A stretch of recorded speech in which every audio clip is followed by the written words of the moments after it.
আজ আমি একেবারে একটা নতুন জগতে পা দিলাম এবং এই সর্বভারতীয় দলে যেখানে মহান নেতা নরেন্দ্র মোদী,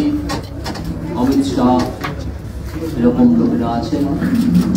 পশ্চিমবঙ্গের তাদেরকে দেখতেই পাচ্ছেন, leader of the opposition state secretary Mangal Pandey ji এবং অন্যান্য স্টেট সেক্রেটারি, স্টেট প্রেসিডেন্ট আমাদের সুকান্ত দা, তাদের অ্যাডভাইস এবং সাজেশন আমার প্রতি মুহূর্তে লাগবে, কারণ আমি দলের একজন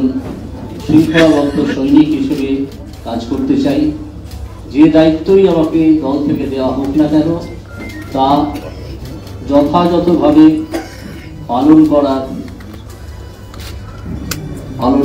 পালন করতে আমি প্রতিজ্ঞাবদ্ধ এবং আমি তা করব। আজ আর বিশেষ কিছু বলার নেই, এই কথা বলা ছাড়া যে আমাদের প্রথম উদ্দেশ্য হচ্ছে পশ্চিমবঙ্গ থেকে একটা দুর্নীতি